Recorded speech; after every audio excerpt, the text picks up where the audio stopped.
వ్యవసాయంతో పాటు వ్యవసాయ భూముల్లో ఎదురయ్యే భూ సమస్యలు, వాటి పరిష్కార మార్గాలపై హెచ్ఎంటీవీ నేలతల్లి నిర్వహిస్తున్న మీ భూమి మీ హక్కులు కార్యక్రమానికి రైతులు పంపిన ప్రశ్నలకు నిపుణులు సునీల్ కుమార్ విశ్లేషణాత్మక సమాధానాలను ఇప్పుడు చూద్దాం. ఎప్పటిలాగే ఈ వారం కూడా మన నేలతల్లి కార్యక్రమానికి వీక్షకులు ఏవైతే తమ భూ సమస్యలను రాసి పంపారో వాటికి నేను సలహాలు ఇచ్చే ప్రయత్నం చేస్తాను. మీ భూమి మీ హక్కు కార్యక్రమం ద్వారా సమాధానాలు సలహాలు అందిస్తాము. మీరు మీ సమస్యల్ని రాసి పంపాల్సిన నంబరు 9000222674 9000222674.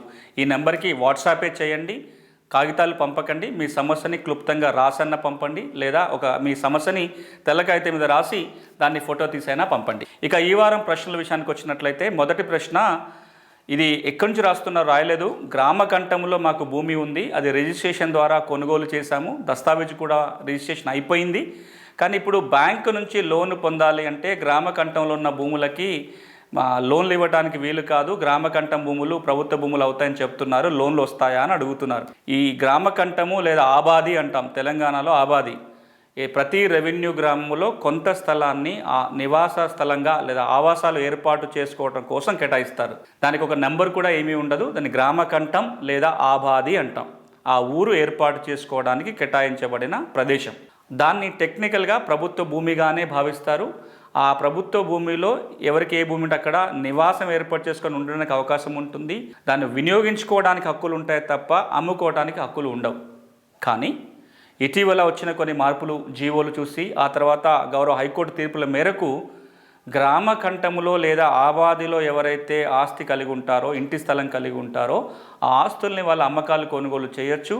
వాటిని కూడా రిజిస్ట్రేషన్ చేయాల్సిందే అని గౌరవ హైకోర్టు ఆదేశాలు జారీ చేసింది. కాబట్టి ఇప్పుడు దానికి లింక్ డాక్యుమెంట్స్ ఉంటాయి. ఏదైతే ఆస్తి ఉంటుందో దానికి ఒక ఇంటి నెంబరో లేదా ఖాళీ స్థలం ఉంటే ఖాళీ స్థలాన్ని కూడా నంబర్ తీసుకునే అవకాశం ఉంటుంది. కాబట్టి దీని మీద టైటిల్ ఉన్నట్లే ఆ మేరకు బ్యాంకులు రుణాలు ఇవ్వడానికి కూడా అవకాశం ఉంది. బ్యాంకులు కూడా ఈ విషయం పరిశీలించి చూడాలి.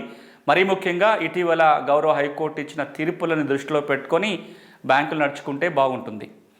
ఇక రెండవ ప్రశ్న, ఇది అడుగుతున్నది వరంగల్ జిల్లా నుంచి, తెలంగాణ రాష్ట్రం. మాకు ఇంతకుముందు ఉమ్మడి రాష్ట్రంలో ఉన్నప్పుడు మా భూమికి పట్టదారు పాస్బుక్ ఉంది, మేము భూమి కలిగి ఉన్నాము. ఇప్పుడు కొత్త పాస్బుక్ కూడా వచ్చింది. ఇంతకు మునుపు ఇది ప్రొహిబిటెడ్ లిస్ట్లో లేదు, ఇప్పుడు ఇది ప్రొహిబిటెడ్ లిస్ట్లో ఉంది. ఎండోన్మెంట్ ల్యాండ్ అని చెప్తున్నారు. మేము దీన్ని తొలగించుకోవాలంటే ఏం చేయాలి? పేద కుటుంబం నుంచి ఉంది, మేము హ్యూమన్ రైట్స్ కమిషన్కి దరఖాస్తు కూడా పెట్టుకున్నాం. ఇది పట్టా భూమి పొరపాటున నిషేధిత జాబితాలో చేరిందని, దీన్ని తొలగించుకోవటం ఎలా అని అడుగుతున్నారు. దీనికి ఏకైక పరిష్కార మార్గం సులభంగా కావటం కోసం, అది కూడా మీరు ఖర్చు కాకుండా చేయాలనుకుంటే, ఇది హ్యూమన్ రైట్స్ కమిషన్కి పోయినా మరొక చోటుకు పోయినా నిషేధిత జాబితా సవరణకి ఏం చేయాలో ఆ పని ముందు చేయాలి. ఇప్పుడు ఏం చేయాలి? తెలంగాణలో పట్టాభూమి అయి ఉండి నిషేధిత జాబితాలో కనుక చేరితే జిల్లా కలెక్టర్కి ధరణి వెబ్సైట్ ద్వారా దరఖాస్తు చేసుకోవాలి. మీ దగ్గర అది పట్టాభూమిని ఆధారం ఉంటే ఆ ఆధారాలతో పాటు జిల్లా కలెక్టర్కు దరఖాస్తు పెట్టుకోండి. జిల్లా కలెక్టరు 10 రోజుల లోపల, దరఖాస్తు వచ్చిన 10 రోజుల లోపల విచారణ చేసి దాన్ని తొలగించాలా వద్దా అనే నిర్ణయం తీసుకొని ఆ మేరకు తన సిఫార్సుని ప్రధాన భూ పరిపాలనా కమిషనర్కి పంపాల్సి ఉంటుంది. CCLA గారు దీని మీద నిర్ణయం తీసుకొని ఆ జాబితాలకి తొలగిస్తారు. సో మీరు ఇప్పటికైనా దీన్ని వెంటనే ధరణి వెబ్సైట్ ద్వారా కలెక్టర్కి దరఖాస్తు చేసుకోండి. దీనికి పెద్దగా అయ్యే ఖర్చు కూడా ఏముండదు, కోర్టుకు వెళ్ళాల్సిన పని లేదు. ఒకవేళ ఈ మార్గంలో పరిష్కారం దొరకనప్పుడు మాత్రమే సివిల్ కోర్టుకు వెళ్లాల్సి ఉంటుంది. ఇక ఇది మరొక ప్రశ్న, మా భూమికి ఉండే దారి ఆక్రమణకు గురైంది. వాగు పక్క నుంచి ఒక దారి ఉండేది, అందులో కొంత ప్రభుత్వ భూమి ఉంది, కొంత వాగు భూమి ఉండేది. ఈ దారి నక్షాలో లేదు, కానీ ఎప్పటి నుంచో ఈ దారి వాడుతున్నాము. పక్కనున్న భూమి వాళ్ళు తమ భూమిలో ఇది కలుపుకోవటం వల్ల నాకు దారి ఉండట్లేదు, ఏం చేయాలని అడుగుతున్నారు. రస్తా లేదా దారి సమస్యలకు సంబంధించి మనం సవివరంగా ఇంతకుముందు కార్యక్రమాల్లో మాట్లాడుకున్నాం. మీ ప్రశ్నకి ఒక క్లుప్తమైన సమాధానం ఏంటంటే, ఫస్ట్ ఈ దారి మ్యాప్లో కానీ టీపోన్లో కానీ ఉందో లేదో మళ్ళొకసారి చూడండి. లేదని మీరు అంటున్నారు, కానీ లేదనే నిర్ధారణ కూడా గ్రామ పటం, నక్ష, అదేవిధంగా టీపోన్ లేదా FMB చూసిన తర్వాతే నిర్ణయం తీసుకోండి. ఒకవేళ అందులో కనుక దారి ఉంటే తహసీల్దార్కి దరఖాస్తు పెట్టుకొని ల్యాండ్ ఎంక్రోచ్మెంట్ యాక్ట్ కింద చర్య తీసుకొని దారి ఏర్పాటు చేయడానికి ఉంటుంది. ఒకవేళ మ్యాప్లో కనుక రస్తా లేకపోతే, ఎప్పటి నుంచో ఈ దారి మీరు వాడుతున్నారు కాబట్టి మీరు పోలీస్ కంప్లైంట్ చేయొచ్చు దారిని ఇబ్బంది పెడుతున్నారని, లేదా సివిల్ కోర్టుకు వెళ్ళి దాని మీద ఈజ్మెంట్ రైట్స్ ఉంటాయి కాబట్టి ఆ విధంగా కోర్టు నుంచి కూడా ఆదేశాలు తెచ్చుకోవడానికి అవకాశం ఉంటుంది. ఇది మూడో ప్రశ్న. ఇక్కడ వీరు అడుగుతున్నది మహబూబ్ నగర్ జిల్లా నుంచి అడుగుతున్నారు. అప్పు కోసం తమ భూమిని వేరే వాళ్ళకి తనఖా పెట్టారు. ఆ తనఖా పెడుతున్నప్పుడు తనఖా పత్రంలో రాసుకుంది ఏంటంటే 4 నెలల్లోగా అప్పు తిరిగి చెల్లించేటట్టుగా, 4 నెలల్లో అప్పు కనుక చెల్లించకపోతే ఆ భూమిని ఎవరైతే ఆ భూమి తనఖా పెట్టి వాళ్ళ నుంచి కొనుక్కోవడానికి అగ్రిమెంట్ కింద భావించాలని రాసుకున్నారు. అంటే 4 నెలల్లో అప్పు కట్టాలి, లేదంటే ఆ భూమి రిజిస్ట్రేషన్ వాళ్ళకి చేసి ఇవ్వాల్సి ఉంటుంది. ఇక్కడ 4 నెలలైనా మేము కట్టలేకపోయినాం, తర్వాత కట్టాలనుకుంటున్నాము. మేము తనఖా పెట్టినప్పుడు మా పాస్ పుస్తకము ఇతర దస్తావేజుల జిరాక్స్ కాపీలు సంతకాలు పెట్టి కూడా ఇచ్చేసాము. మాకు తెలియకుండానే వాళ్ళు రిజిస్ట్రేషన్ చేసుకునే అవకాశం ఉందా అని అడుగుతున్నారు. మీరు కనుక అప్పు చెల్లించకపోతే మీ ప్రమేయం లేకుండా భూముల రిజిస్ట్రేషన్ జరగదు.